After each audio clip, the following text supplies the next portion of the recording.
This is the beginner's guide to clipping masks. So I'm going to clip some artwork into these letters. But the first thing to note is you can't use live text as a clipping mask. So I'm just going to duplicate this. In case I need to edit the text later, I'll outline this with Command-Shift-O. So now I have paths instead of live text. Now I'll just ungroup this with Command-Shift-G. So now each letter is its own separate object. So I'm going to grab this artwork first, place it over the C, and I'm going to send it to the back with Command-Shift left bracket. I need the C to be over top of the artwork because the top object will be used as a mask.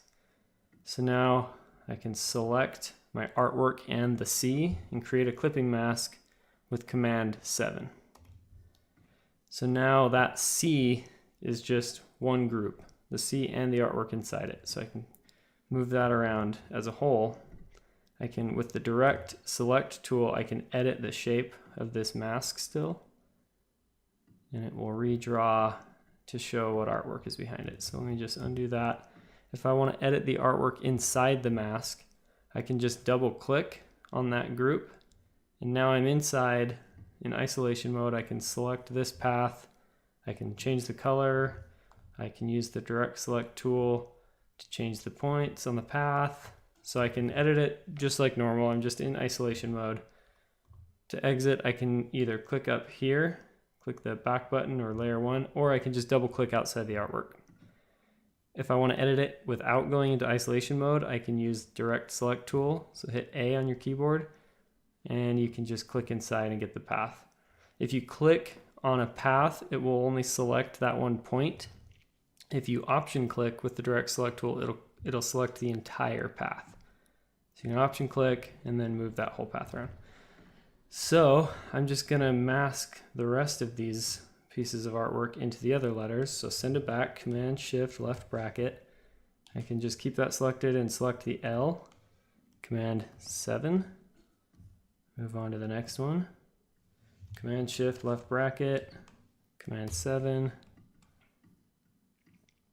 Command-Shift left bracket, Command-7. So now I have artwork masked into every letter, but I had to do each letter individually. So let me show you what happened if I wanted to mask one piece of artwork into the whole word. I'll just create a duplicate of this text again that I saved. I'll outline it, I'll ungroup it. So what happens if I take this artwork, send it to the back, and now I just select all of my letters.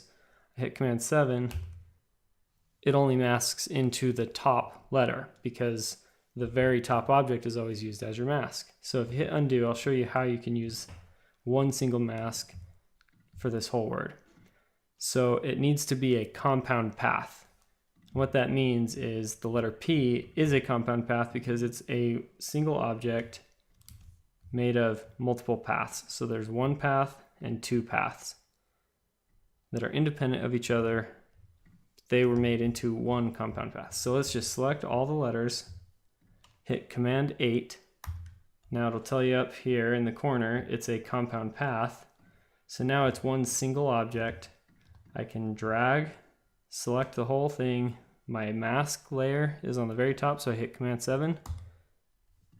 And one piece of artwork into multiple letters. And when I'm done with that, if I don't want it to be masked anymore, I just select it and hit Command-Option-7, and it unmasks. It also gets rid of the appearance that you used to have on those masks, but I can still select it and I can give it an appearance again. Once you feel more comfortable with clipping masks, check out my expert's guide to clipping masks, and you can learn a couple extra tricks to save you some time.